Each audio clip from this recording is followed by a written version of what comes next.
Okay, so now it is May 8th, 2023. We're going to do something different here, being that we're on the topic of homelessness as of late. But it's a repetitive issue that keeps coming up year after year after year. So in the meantime, okay, so what this is this is the BC Province of British Columbia, Canada budget 2023. Now, this is not what I'm looking for, because if you notice the background, to which I'd like to, if I had time, people, I'd go back into my old videos when John Horgan was premier and when he was in the House having his debates against the BC Liberal government, and when I used to come in and do my little zooms, the things that I noticed that my camera was picking up that the naked eye couldn't see, well, you'd be surprised, okay? I might even follow up on it, who knows, we'll see. But in the meantime, this is not the particular reading of the budget that I'm looking for.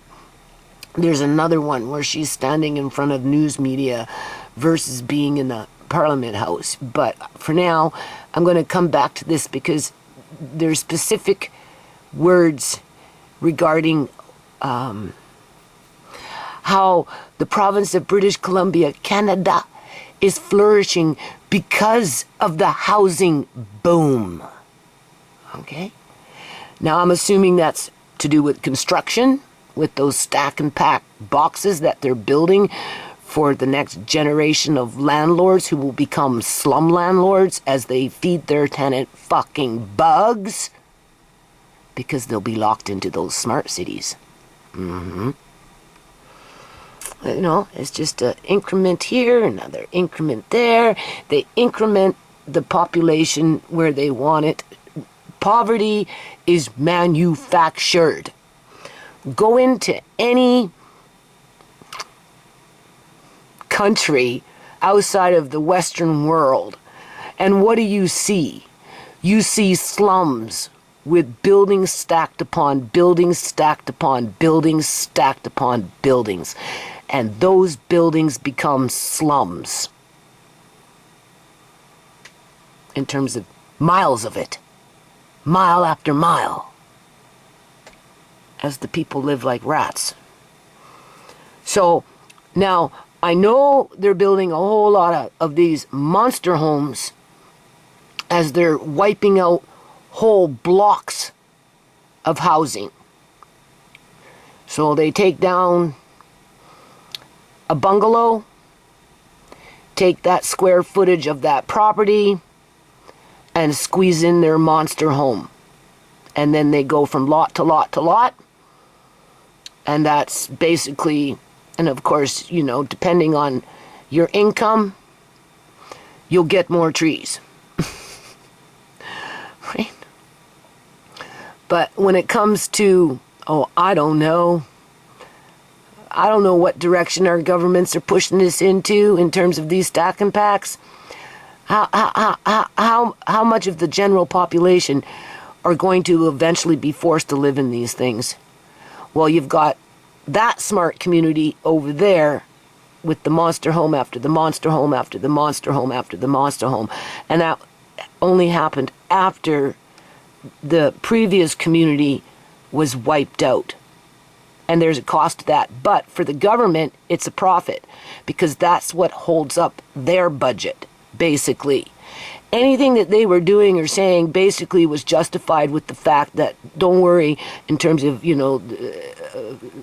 NDP saying to the public, don't worry, where are you getting the money from? We're getting it from the housing boom, because we got this great housing boom going on in the province of British Columbia, Canada, right? So, whatever we decide to do with the budget, it's already paid for.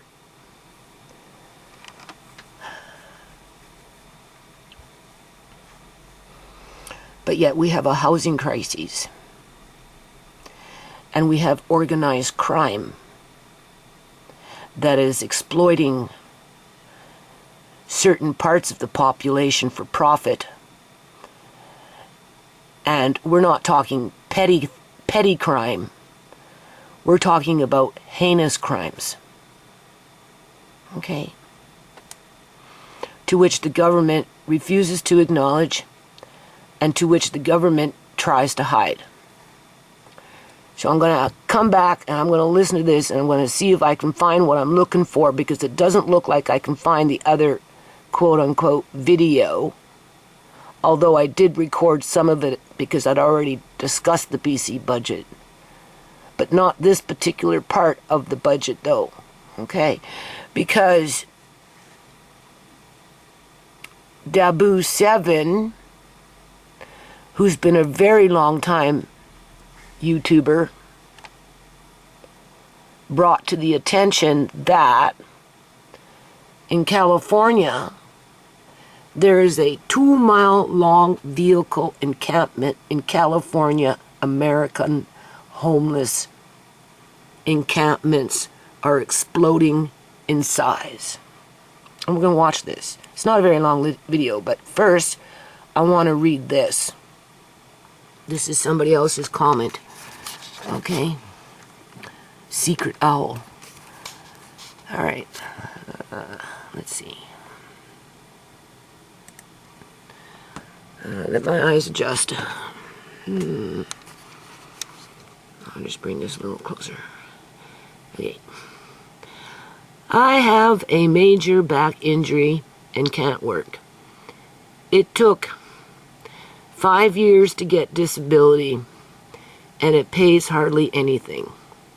My wife took on the burden working extra, and now she just ruptured a disc. This puts us weeks away from being homeless. Here in California, you can't just scrape up the rent. It has risen so high, so fast. Key words, people. Those are key words, people. That it is unbelievable. $3,000 for an apartment, and the utilities have become very high.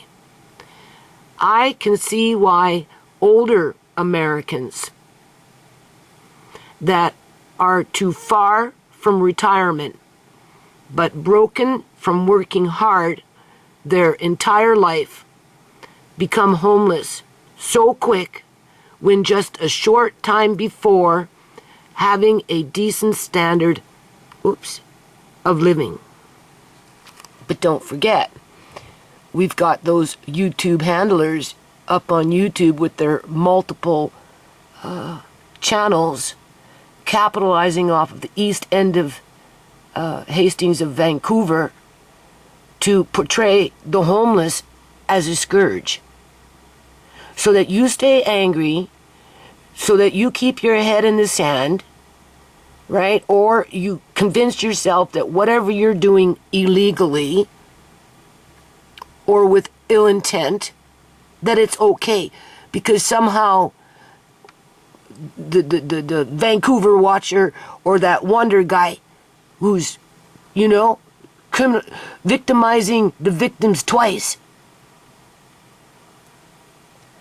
to keep the old okie dokie going, so the cops have a reason to have their hunting grounds as they rent out safaris or book in or whatever you want to fucking call it.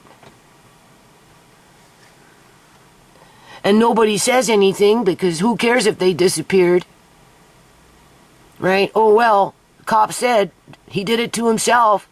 He must have been depressed and just wandered off to some bush and died like an old dog. Yeah.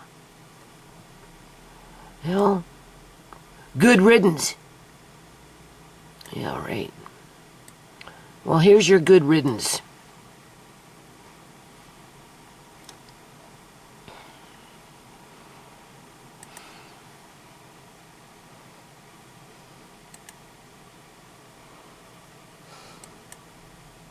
This is Dabu7. We have many problems in this country, but among the top here is homelessness.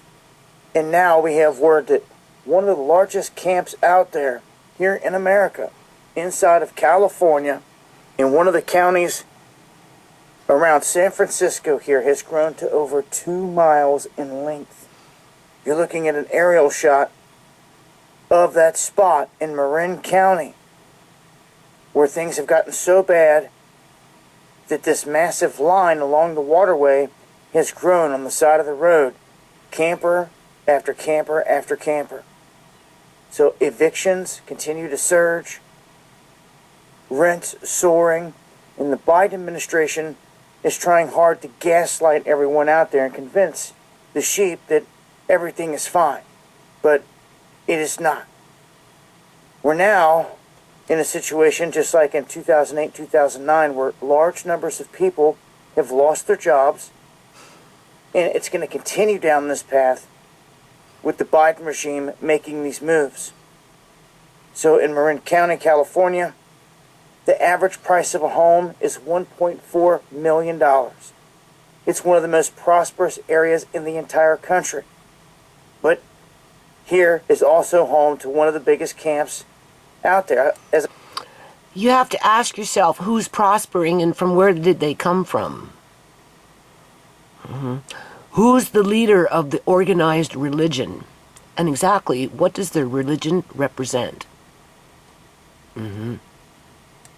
As I said, more than 2 miles long. Hundreds of locals. Or is this being facilitated by corporations where they're at like 40, maybe 3% of all owners when it comes to properties from state to state, province to province? Well, we don't have that problem yet. We have organized crime. But in the United States, there's corporations coming in, kicking out people. Well, no, corporations coming in, accumulating a lot of property, then kicking out people and re-renting the property at a, premium price because they can, and they don't care who they hurt as long as they're making a profit. Well, that can be done through a corporation just as much as it can be done through organized religion. So, but in the States, watching another YouTuber, right? Epic Times, I think that's what it's called. They were doing a little series on the actual numbers of ownership compared to the general population in comparison to corporations as to who owns more. And I'm pretty sure it was something like 43% of all properties owned in the United States are owned by corporations. Corporations, not by landlords like mine, like me, right?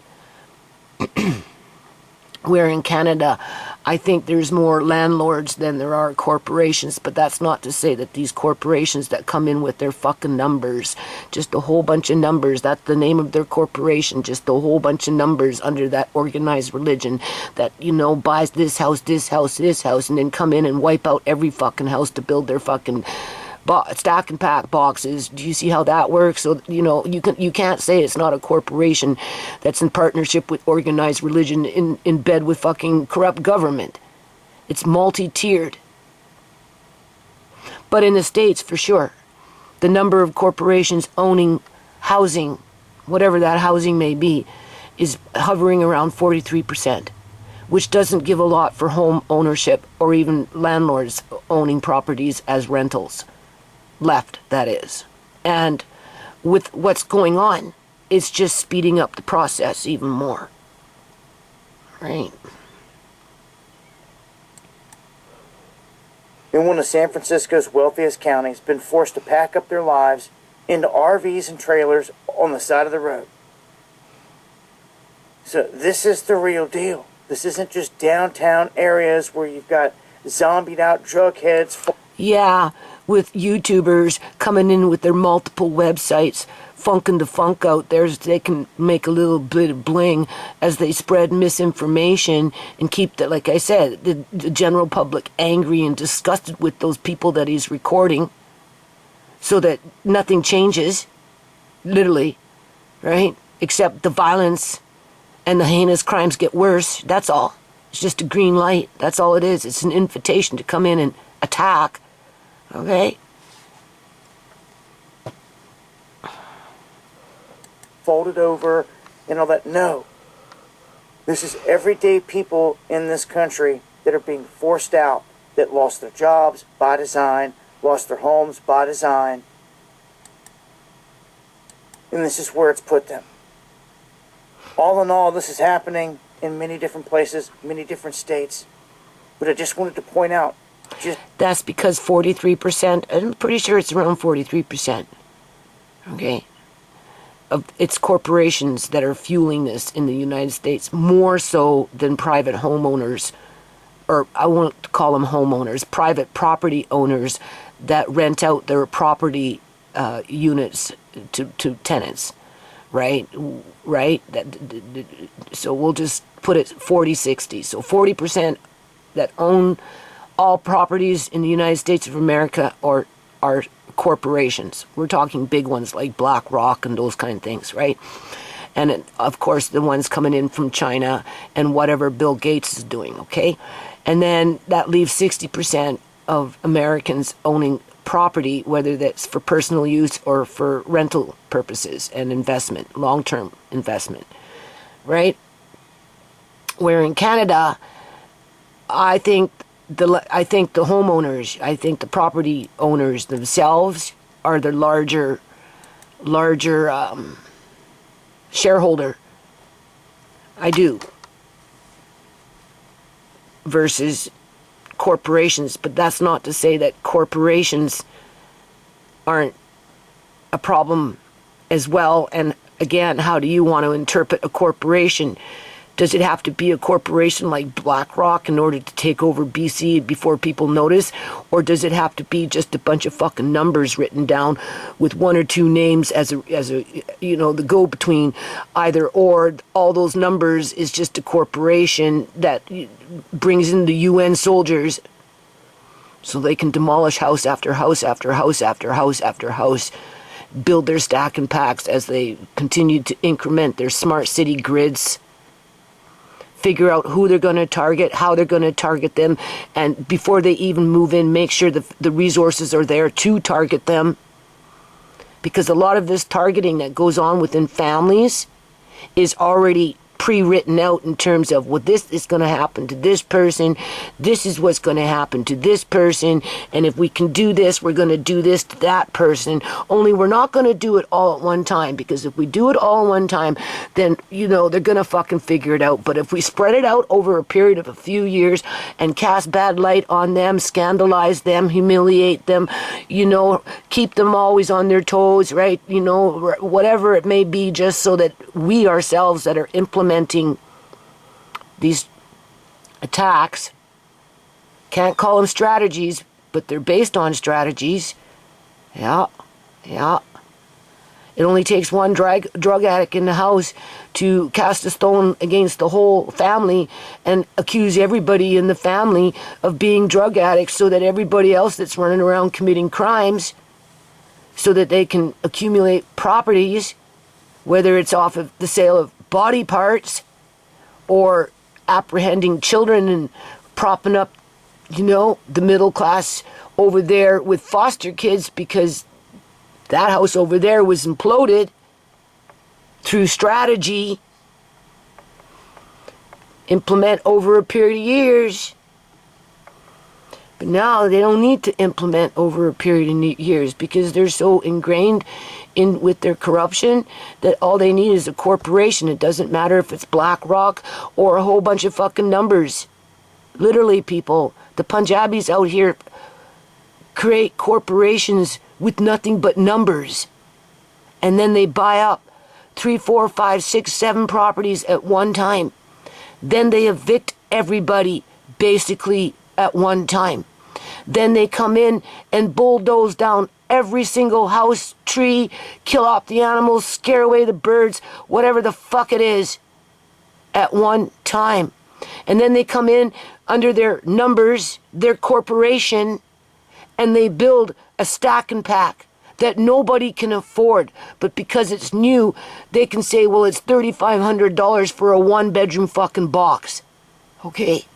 And they put limits as to who can move in.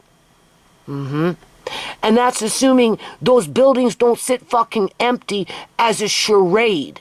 Because don't forget, we've got this building over here that likes to flood out in the basement, right? When the rains come and they put in their sump pump and they flood the rest of the neighborhood out, as that building still to this day sits freaking empty, and it's been done for 2 years.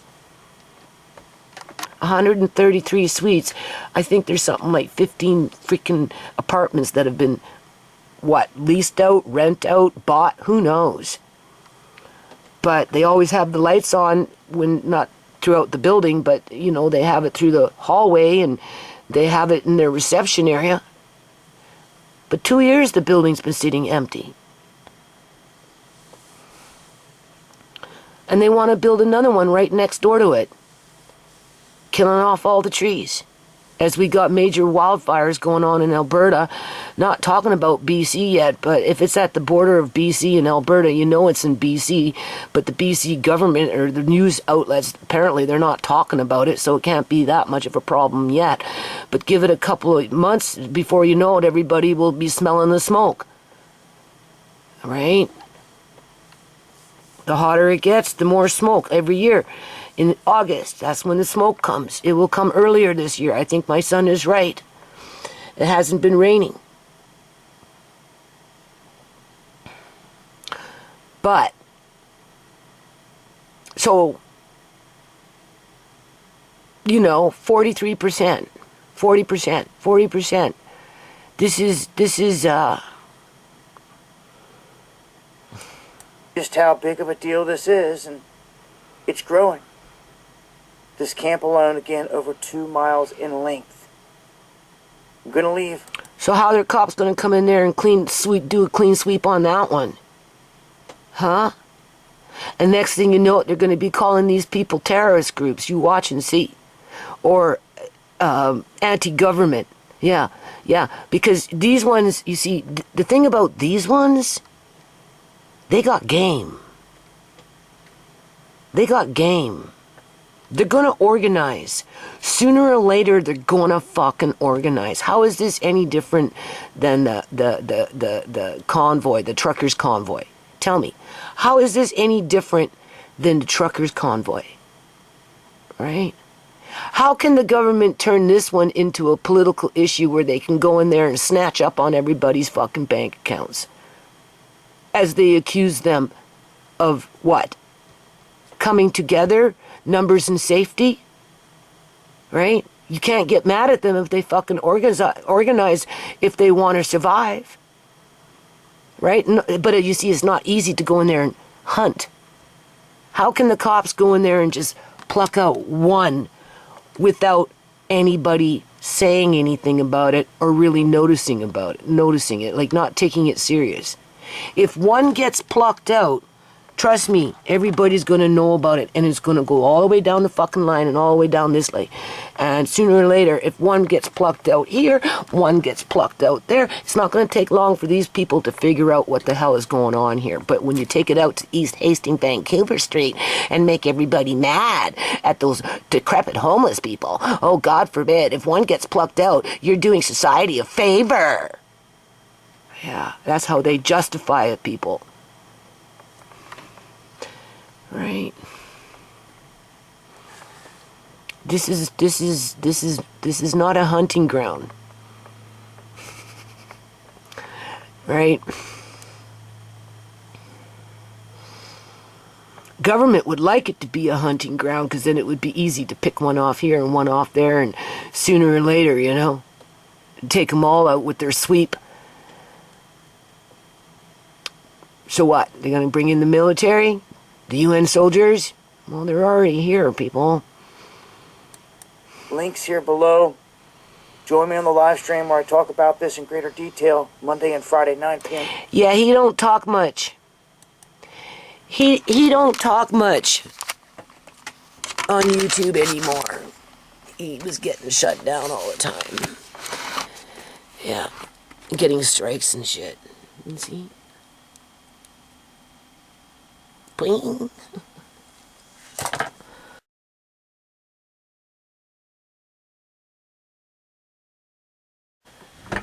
Right? right? Days of Our Lives. Who's that lady that wears a one-eye glass?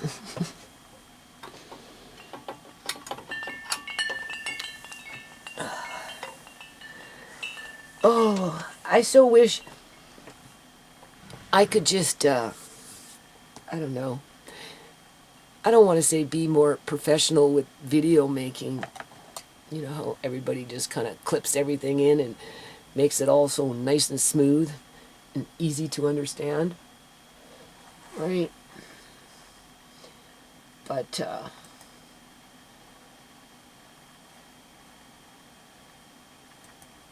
so what I'm going to do here is I'm going to just see if I can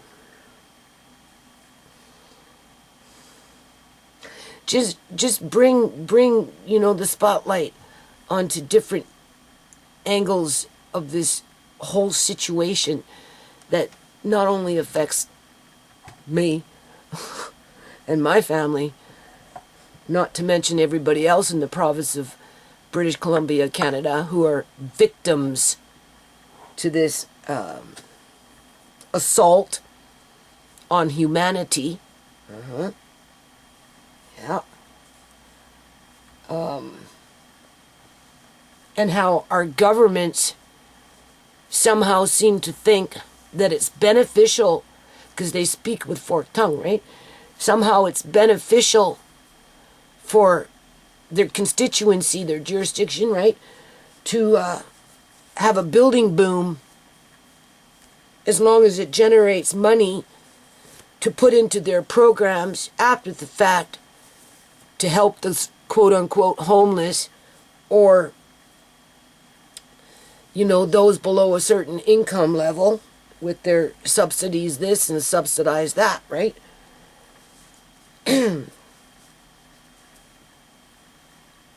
When in fact it's the government oftentimes that is creating the problem. Right? Those people didn't decide just to go off and move into their RVs and trucks and everything else and go hang out and have one big party on a highway. Right? They were pushed there. Right? Only, like I said, it's going to be a little harder to disperse them, to do the sweep. They'd have to bring in the military. Literally. They'd have to bring in the military. Okay? Or a whole lot of fucking cops. Yeah. And they don't have enough cops to do it. You see, that's the thing. That's why in some areas, I think, where is it? Australia. Yeah. They're hiring people from different countries to be local cops, because they saying that they don't have enough local people to be cops. So they're going outside of the box and hiring any random Joe or whoever to be a cop as they build their, you know, they're incrementing their smart cities. They're, you know, they're still sitting on the envelope of transhumanism through that CRISPR technology that most people are unaware of what it really means and what it's capable of doing.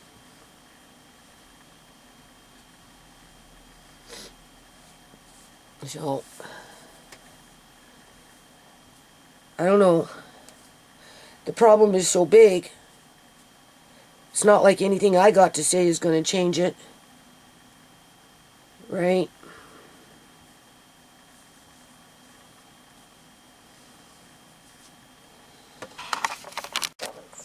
Okay, I can't find what I know is there a long time ago, right? This is global news. It's a competitive advantage. Okay. And BC is. You don't know how, when I'm looking at, look, I gotta show you. This is like the good old days. Right? Parliament House, BC 13. Right? This is like the good old days for me. This is the shit, I'm telling you. This is the shit that got me into freaking trouble And probably one of the reasons I started a foundation, because Uncle John would egg me on with this crap. Uncle John was a janitor in this house of where they gather with the red carpet. He used to vacuum the red carpet, for crying out loud. And so we used to listen. Anyway, I'm listening here, and I'm going through it. I'm gonna listen for the whole thing. I kind of want to just do the whole thing because it just brings me back to the good old days, right? When my family wasn't under attack, people, right? When I felt like I was part of the solution, and that this province could be strong, right? You know, and accomplish great things, and just I was so inspired in those days, right? So inspired, and that's because Uncle John inspired me, right? He got me interested in this stuff. And we used to sit until freaking 7 o'clock in the morning listening to their debates until the BC Liberal government came in and put a cap on those debates and screwed everything up. But besides that point, now, after everything I've been through and the few things that I've done over the years, I'm convinced that the whole thing is staged. Maybe back in the day when it was the original, no, it was not staged. I do believe Uncle John actually did work in a legitimate environment, but where it is now, with technology and just the things that I've discovered over the years, so much of it is staged. Yeah. But we all know that. You see, that's the thing, right? So I'm just kind of moving things around, and I'm listening, and I'm like seriously debating. We know cost varies, but it really adds up. For someone who pays $25 a month for birth control pills, that's $300 a year in savings, and as much as 10. And for post-secondary students, I'm looking for the housing and clothing, because youth and kids in care. Now, integrated mobile teams like the successful BC's exceptionally high step. What I was listening to was not in the house itself. Okay, it was on a podium, but I can't seem to find it, which makes me suspicious. Yeah. Right, because whatever she's reading, is it word for word from the last time I seen her? Plus, with that video, she had graphs of, right? Where's that video? That's the video I want. I don't particularly want this video. Standards. With global uncertainty on the horizon and 1 million jobs to fill in the next decade, the safest bet we can make is on the people of BC. So many others who are using their skills and talents to make BC a better place.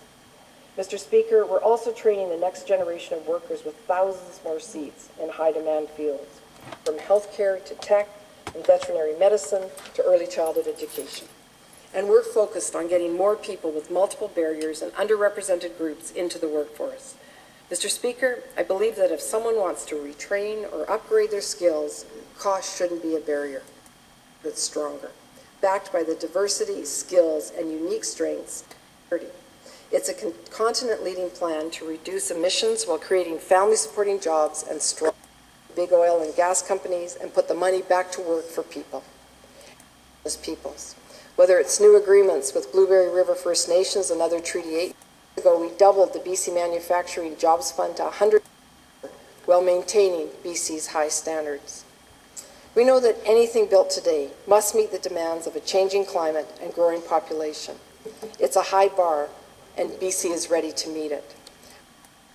Instead of leaving parents to shoulder the cost of childcare, we'll be there for British Columbians. And it's why we're putting this year's new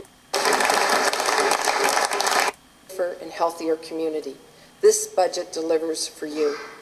But this year's budget builds on the work we've done with an additional $6.4 billion to strengthen and improve healthcare over the next 3 years. To strengthen and improve healthcare for who? Really, for who? And how much did the government pay to have a dead body on a bed, a hospital bed at that, hooked up to fake machines for 9 days, just so that they could cover up the fact that her organs were illegally harvested 7 hours after her body was transported to the hospital in a fucking hammock.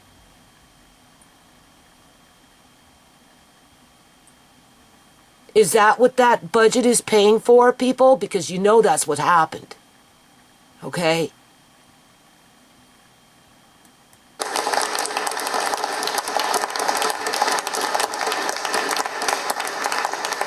And then with Sierra, well, that was just a fake investigation because they needed an excuse to cut her open so they could take out the organs. How much did that cost? Because you know they weren't put back.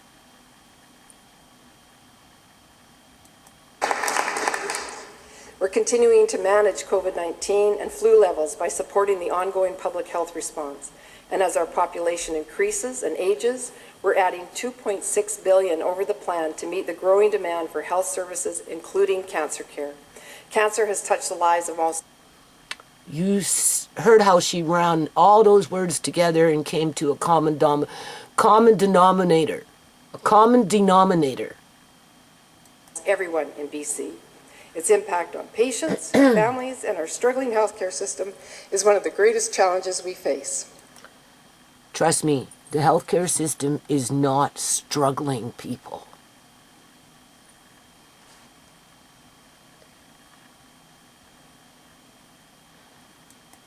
A few days ago, we shared new steps to deliver cancer care people can count on for themselves. 100 healthcare staff and training 3 emergency rooms and jails for those struggling with mental health and addictions. Because from detox to treatment to after, saving lives and delivering more services, unfair strata restrictions that keep rentals empty. And we're setting new housing targets. An affordable home is at the top of the list. Mother, sister, friend, or parent. We also know that a health response is needed, not just a criminal justice one. This budget will provide specialized health care for people who need it. When we think of what it means to build a good life in British Columbia, an affordable home is at the top of the list. For too long, the housing market worked well for investors, speculators, and banks, but it did not work for everyday people. After 5.5 years of work by our government, we are starting to see results. 40,000 homes are built or underway. Right, and I addressed that for what? And what details are in their homes, right? And who qualifies for these 40,000 homes? It could be 40,000 modules for 40,000 homeless people, for all we know. Construction of new rental housing is at record level. They consider these modules that they rent out to the homeless people with their welfare checks to be a home. And those are just stack and pack containers, shipping containers, right? Those FEMA containers, broken up into rooms. Each room is considered a home.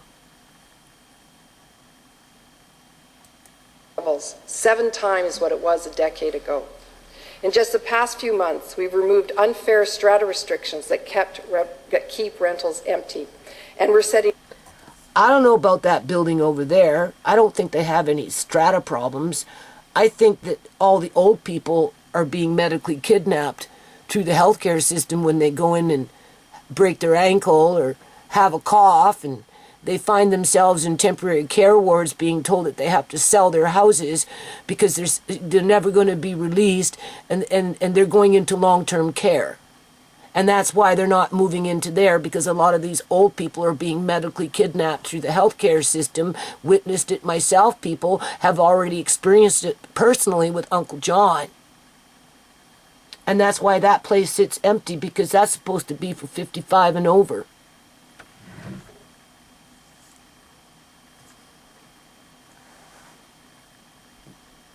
They're all being locked up.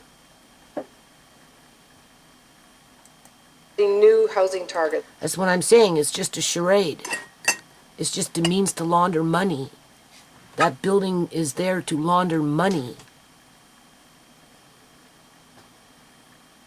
With local governments to keep pace with BC. to keep up with the political agenda to build in the smart city from building to building to building, where you yourself will never really know if each building is actually full with tenants, that is. The strong population growth. Still, Mr. Speaker, new pressures coming out of the pandemic have left too many people struggling to find a decent home, even if they earn a good income. That needs to change, and it will. Too many can't find housing even if they earn a good income.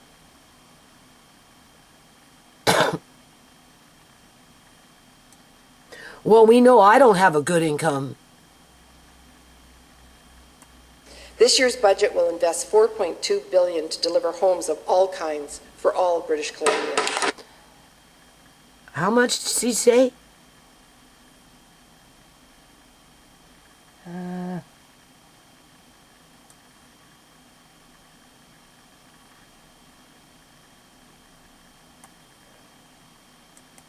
For all British Columbia.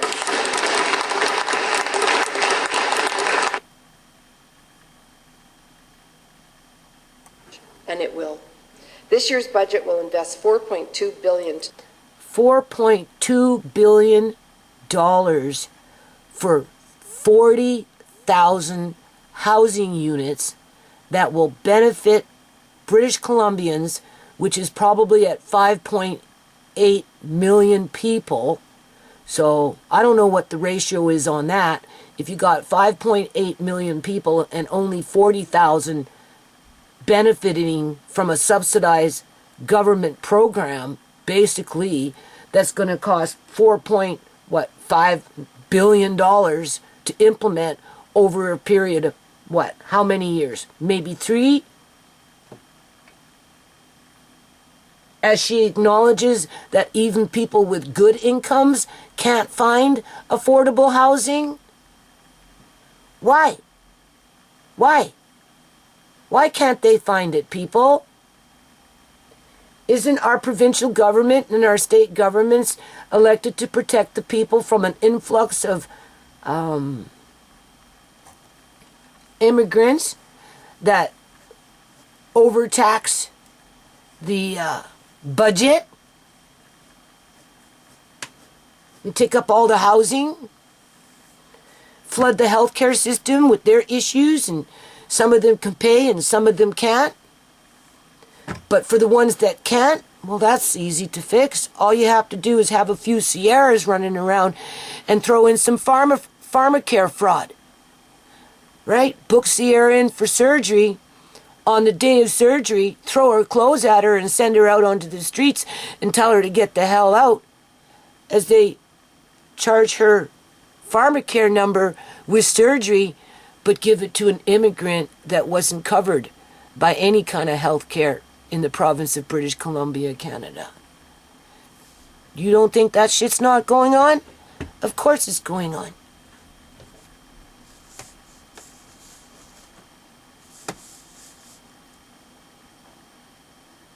To deliver homes of all kinds for all British Columbia. All kinds for all British Columbian Canadians.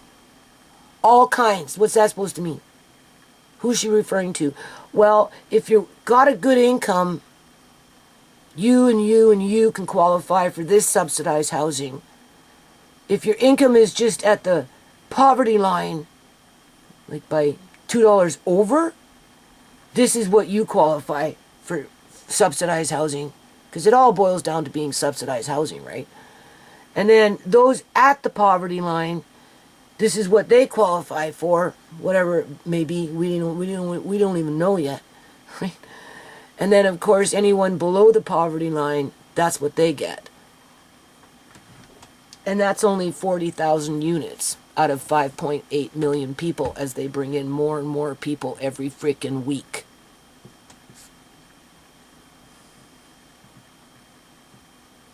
And when that happens, then the urgency becomes get her out of the house by any means necessary. Yeah. In terms of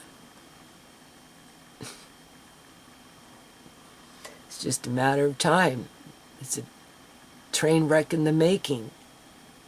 Either way, the landlord will capitalize. Either way, it doesn't matter, right? She doesn't lose anything at the end of the day because she gets to still sell her house. They're waiting for the big fish out here. The one that's going to come and buy that one, this one, that one, and that one across the street, all in one fucking swoop. That is a corporation right there for you. Whether it comes in with a legitimate name or whether it comes in under a bunch of freaking numbers.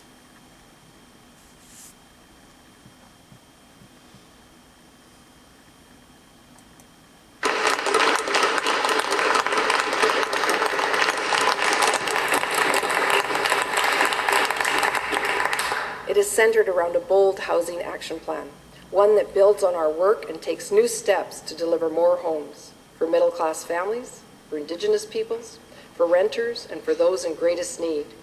We'll clear the way. Didn't I just say boom, boom, boom, boom? Uncle John taught me well.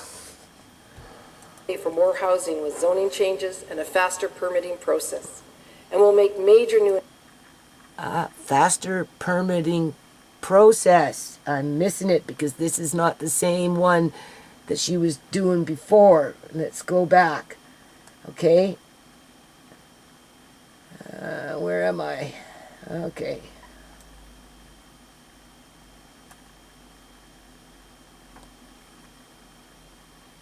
renters and for those in greatest need. We'll clear the way for more housing with zoning changes and a faster permitting process. We'll pave the way for more building. What are they building? And where are they building it? And at what rate are they building it? By changing the permits and making the process faster, as if it isn't fast enough.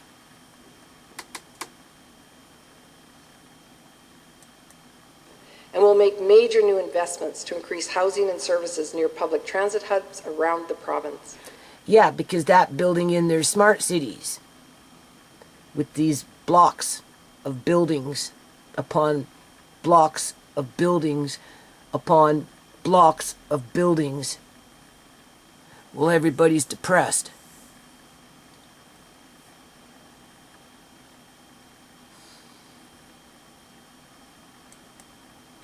Our plan will also help to ease pressure on local rental markets by building thousands more student housing spaces. This is on top of the nearly 8,000 student beds already open or underway. I'm curious to know if that's included in that 40,000 total number of housing units that they have under their budget of, what, $4.5 billion?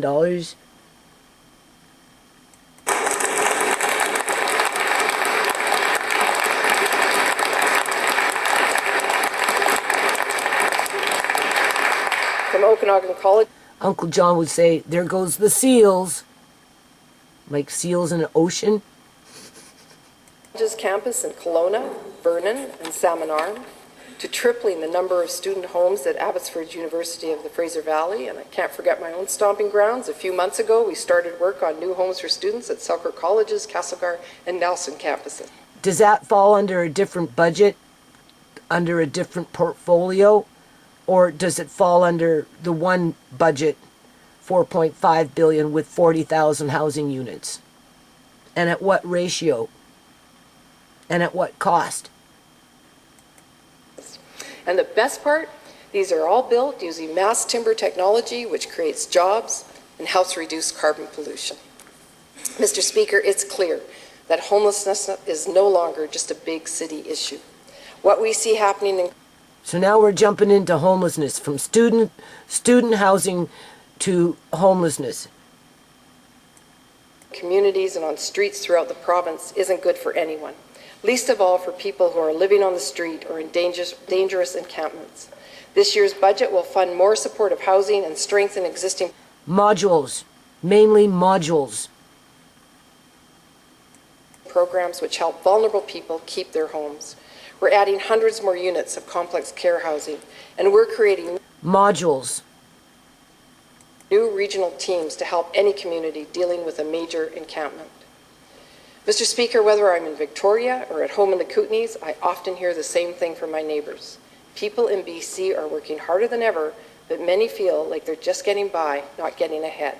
And if you're renting your home, as almost 1/3 of British Columbians are... So 1/3 of British Columbians at this point are renting their home. And that was the big push back in, I don't know, 10, 15, 20 years ago. It was better to be a renter than it was to be a homeowner, or at least it was comparable, right, in terms of there was no obligation to follow the Canadian dream and buy a house, and so therefore you were free and go lucky to go rent a house and not feel as if you were doing something bad, right? If you've been listening to these guys for as long as I've been listening to them, you would remember that. Okay? At one point, they were encouraging people to be renters and to avoid the cost of being a homeowner, da-dee-dee-da. Now it's kind of been reversed, right? Every month can feel like a stretch, never mind saving up for a down payment. I hear you. Our government is working. Okay, what was that?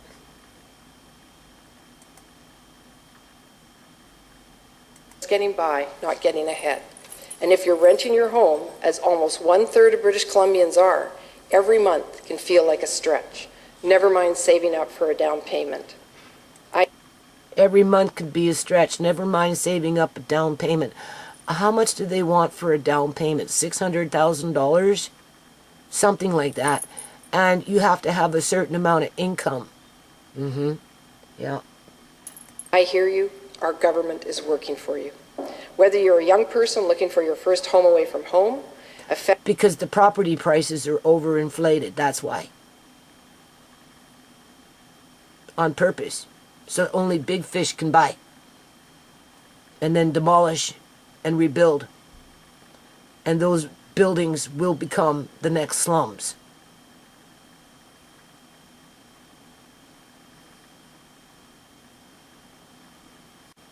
Family wanting more space, or a senior enjoying your retirement years. While some things, like interest rates, are out of our control, we can make other things, a little better. That's why we launched a new $500 million rental protection fund to safeguard people against evictions and rent hikes. While $500 million, with 1/3 of the population being renters, isn't a lot of money to give those people the ability to fight back. I'm just saying. We're protecting rental buildings for many years to come. So they're talking about old apartments that have been in existence forever, that are still, I guess you could say, affordable, at least for the people that are living there and have learned to adjust their incomes to meet the rental increases in those buildings, because the same issue applies. Once you get rid of an old tenant, you get to go in there and change this, fix that, ignore that, and then rent out and either make 50% more than what you were getting before, if not 100 to 200 to 300% more after the fact of removing the previous tenant. Okay? So a lot of these people that are living in these older buildings, they can't move because there's nowhere for them to move. As the property owners, the corporation is trying to figure out ways to force them out, right? Same issue, just on a larger scale, because now you're dealing with hundreds of people, not just one family in one house, because you have those multiple suites with multiple family residents in each suite. It's why we are making new... And the government only allows $500 million, and where does that $500 million go into? To the landlords in Tennessee branch? To which, if you find yourself in a situation where you're going to have to use them, doesn't guarantee that they're not going to be biased and or maybe paid out to target you and your family just to keep the status quo, right? And you won't get justice. Investments in BC housing to upgrade older rental buildings while adding thousands of new rental homes. And Mr. Speaker, it's why we are introducing a new renter's tax credit.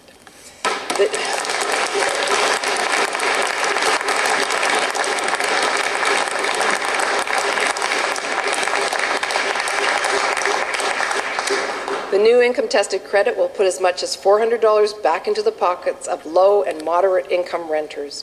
We expect this benefit will benefit more than 80% of renters right across BC. The renter's tax credit is just one way we are helping people with the costs of daily life. We're freezing basic car insurance rates for another 2 years, and we provided a $100 credit to reduce everyone's power bill. More than 85% of people receive.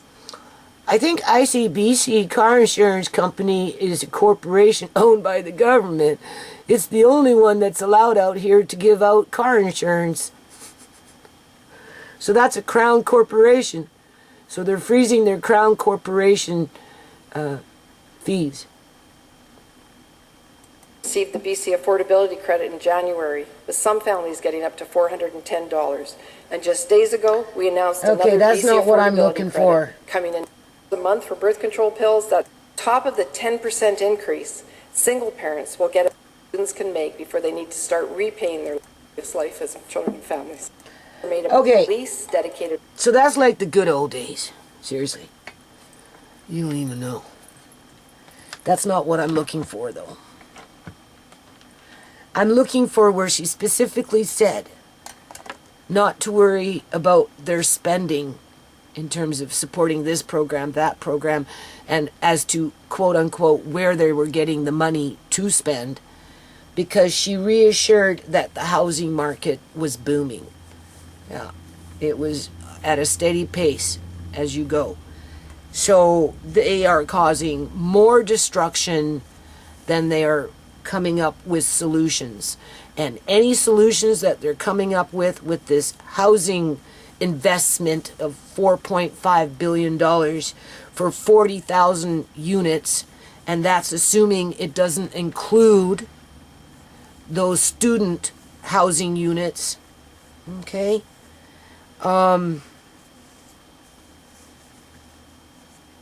Really doesn't leave much of anything, because it's going to take years to build it in.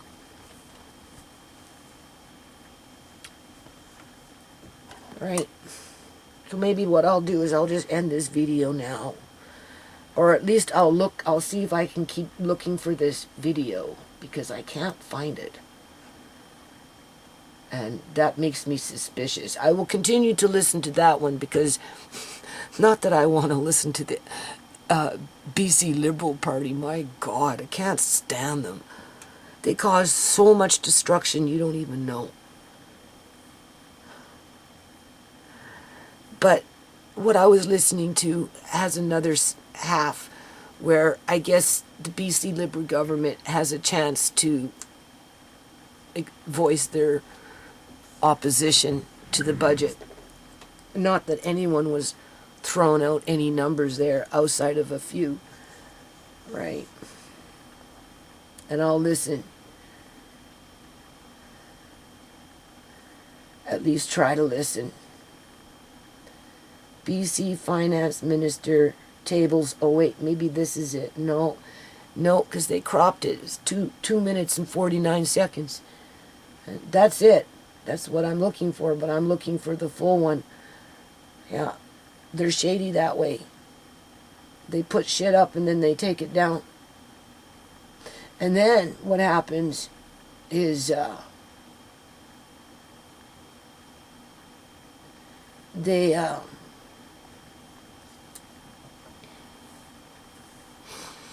new party will come in, and they'll remove all the videos from the previous government, and you lose it all. You know, they just remove it. That's what they did. Obama, what was it? Obama came in with the White House channel on YouTube had all his videos. Yeah, had all his videos. Then Trump came in. They took off all of Obama's stuff. Then it was Trump. I bet if you go to the White House channel, you'll find none of Trump's old videos. It'll be all Biden. I think that's wrong. I really do think that's wrong.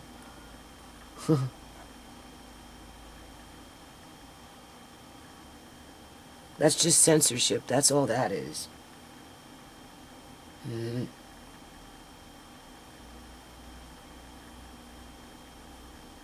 Okay, I'm going to look for a little while longer, and if I can't find it, I'll come back and let you know, and then I'm just going to call this video, unless I think of something else. Okay, I think I found what I was looking for. It is under the BC government webpage. Or, yeah, their channel, okay? We're just going to start. We're like the good old days. All right, we'll just imagine Uncle John's with us. All right, just listen. We know that British Columbia is a great place to live. This is a beautiful, diverse province with strong, caring communities, but people are facing real challenges. With communities of strong, caring people, but communities are facing challenges. And we know we're not alone. So what does that mean? Last time I checked, BC was in an oasis. We're in our own bubble. Global inflation is squeezing household budgets everywhere. It's harder to afford groceries or find essential medication for your... And I think the last time I did this, I did address just what she said, and it's harder to find essential medication for children. What is that supposed to mean? Essential medication for children? It's harder to find? Since when does a parent have to go find essential medication for their children under a public health care system? Kids. Then there's the added pressure of economists predicting a global slowdown. The province can't control global forces, but we can make choices that help protect British Columbians and build a stronger, more secure future we all want. There is nothing stronger and secure or that protects my family in this province. Otherwise, if I felt secure and protected, I'd let you know. When times are tough, you need government in your corner. Budget 2023 reflects the improvements we need to see today and the promising future we need to see on the horizon for ourselves and for our families. This year's budget improves healthcare, builds more homes, helps people with increased costs, and ensures our communities are safe and healthy.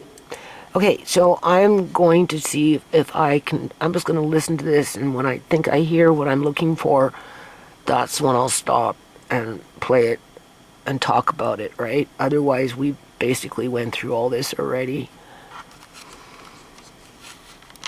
Okay. I think we need to listen to what we're just in the beginning of this, okay? Because she talks about a surplus. That's their money that they can spend, all right? So hold on. When everyone, rural and urban, shares in the benefits of a strong economy. Now, before we get to the fiscal plan, let's look at the updated forecasts for the current fiscal year. As we told you in the fall, we projected a $5.7 billion surplus at the... $5.7 billion surplus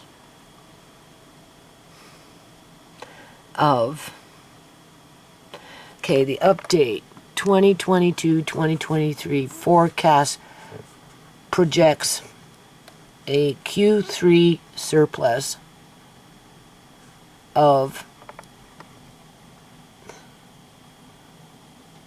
notice the numbers, people, 3.6 billion, which is 2.1 billion lower than the second quarter report.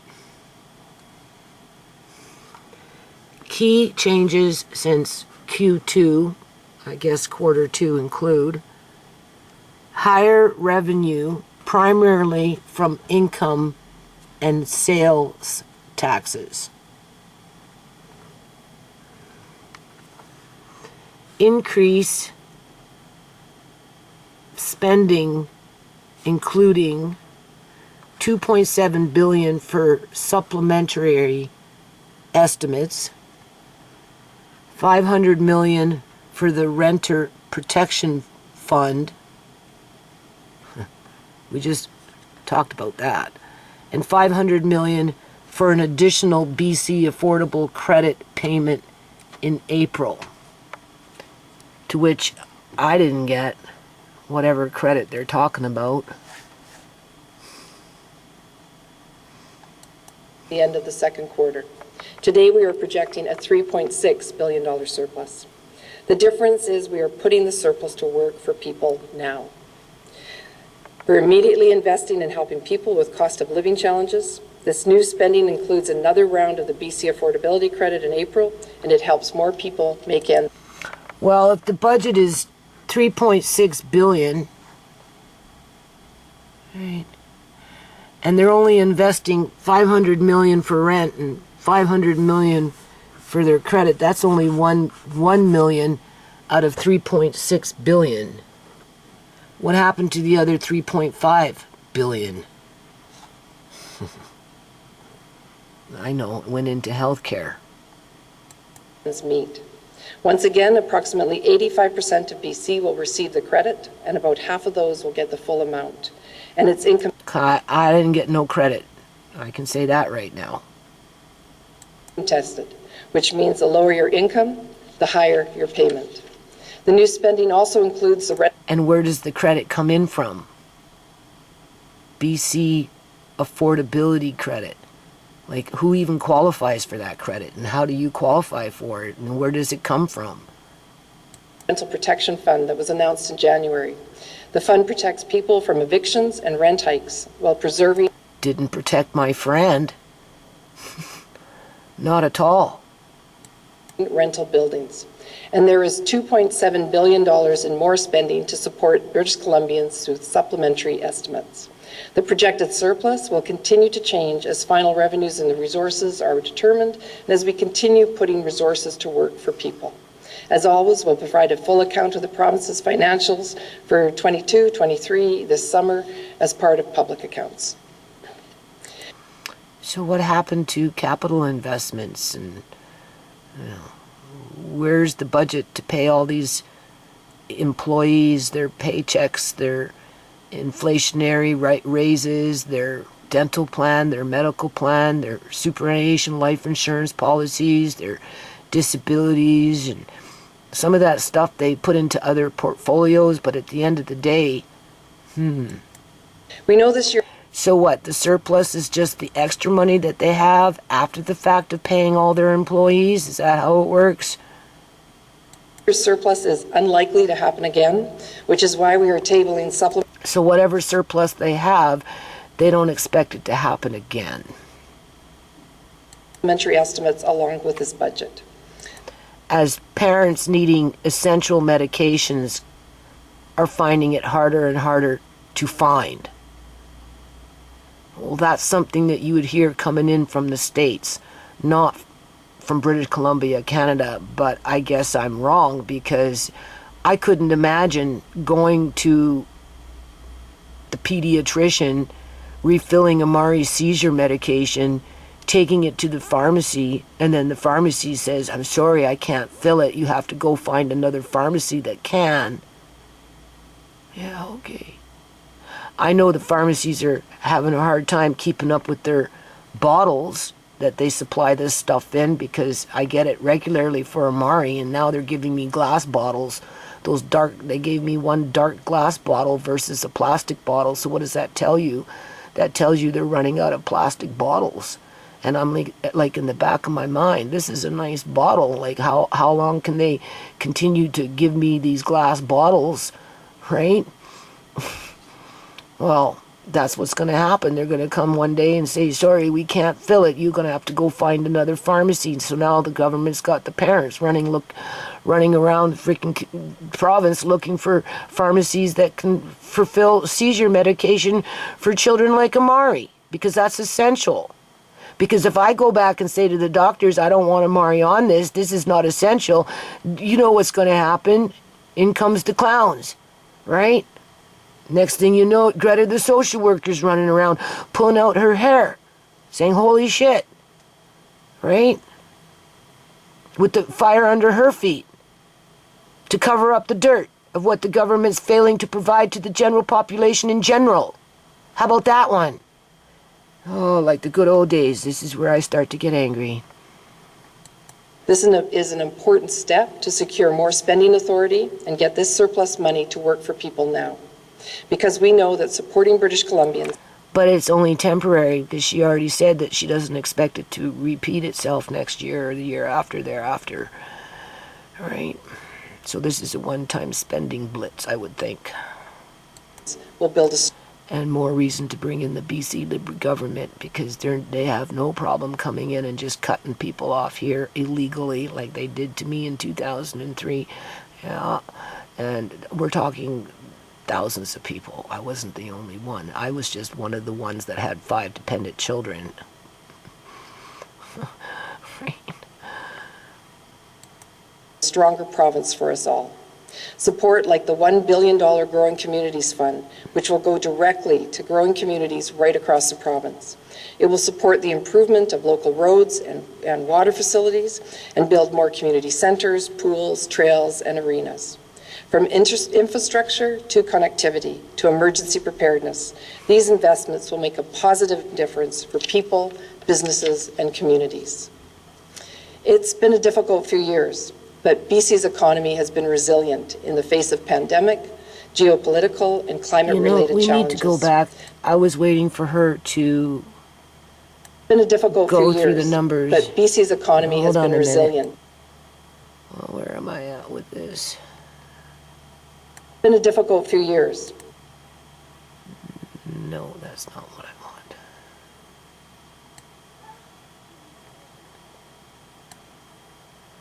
This is what I want. Am I on? Yeah, I'm on large. Okay, so Growing Communities Funds sounds like it's the capital investment for the most part. BC Ferry Fares Accountability. This is millions, so they're investing $1 billion basically into capital costs, roads, those kind of things. Anything public, community centers, anything that's public community center, whatever. Okay. I don't know if that includes schools. Let's just go down the line here. Critical community infrastructures. Okay. Food security initiatives. That's where they brought in their, if you notice it says 160 million. Isn't that funny? Because those are the numbers I pulled out with my foundation. I guess they got my envelope sitting on their desk going with their fingers on their chin saying, The only thing is, I don't promote bugs being pushed on kids in schools. Anyway, because you know that's where they're doing it, with a few food banks in tow. BC, well, as a matter of fact, she even addressed it in this little situation here.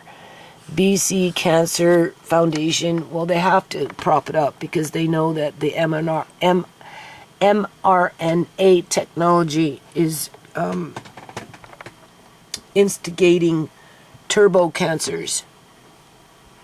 Something's instigating turbo cancers. Because ever since the inoculations came in, all of a sudden people are coming down with turbo cancer in large numbers. If they're not suddenly dying. Just saying. Where are we? Local government, next generation 911 readiness fund. 150 million. Because they always got to keep the public on the edge with this is an emergency, blah, blah, blah. This is the order, Okay, so they got to invest into this. Readiness for emergency. Right? Readiness for emergency. Watershed Security Fund, 100 million. Highway and community caliber connectivity.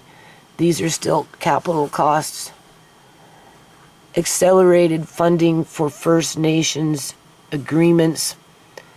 So they have 75 million to wheel and deal with agreements, whatever those agreements may be, and it's accelerating. It's accelerated, right? And public libraries, which is another basically capital cost.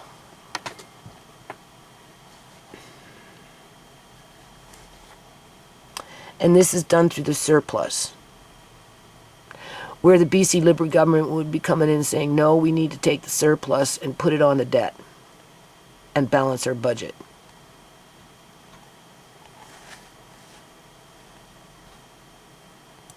To emergency preparedness. These investments will make a positive difference for people, businesses, and communities. It's been a difficult few years, but BC's economy has been resilient in the face of pandemic, geopolitical, and climate-related challenges. Despite it all, we have seen strong economic performance in areas such as... So, labor market, the unemployment rate is near historic lows, 4.4% in January, but is leading to high job vacancies in some sectors. Consumer spending on service continues to recover, while spending on goods has softened. Housing market. Housing construction is strong. Oh, see, I don't even have to go into the video now to go find what I was looking for, because it says it right there in black and white. 46,721 units in 2022, while sales activity has declined to low levels. That's why my landlady is more urgent to push me out, because she's not getting her $3 million that she wants for this house. So therefore, the more she can capitalize while she continues to own it, because she's kind of stuck with it right now, the better it is for them and like her and her family, right? But it's always been like that, to one degree or another. What I've been going through for a long, long time. Okay, where am I? Has declined to lower levels, minus 35.2% in 2022. Right? Inflation and internet rates. Inflation has started to ease, 6.2 in January, but affordability challenges remain, while interest rates are high. So that's inflation and interest rates. Exports. The value of good export is weakening, minus 25.2% since May of last year, while service exports continue to recover. I don't know what service exports are. And then global growth, geopolitical events, and pandemic. The economic outlook for most of BC's major trading partners, e.g., rest of Canada, US, China, and Japan, has weakened. Hold on a minute. So really, it's the housing boom, not so much the housing sales per se, right? But these stack and pack buildings and that kind of wheeling and dealing appears to be the one that stimulates the economy the most, to which we already know that. But that's not what holds up the economy, people. It's the underground economy that holds up the economy. Without having the money to purchase the properties, property after property after property, to build buildings that either stand empty or are just completely stacked and packed with low-income workers for the most part, right? Being that these suites rent from $2,500 and up for a one-bedroom simply because they're new. That's why I say give it 30 years, 40 years, and they're not going to be new no more. They're going to be the next generation of slums. Okay, this is where sorcery comes in.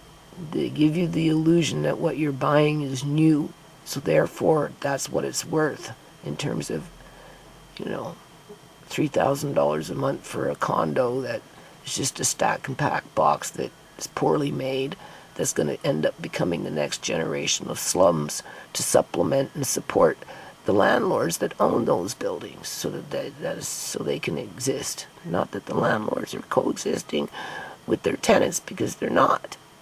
They'll be capitalizing off of it from the beginning to the end, and that's what props up this economy.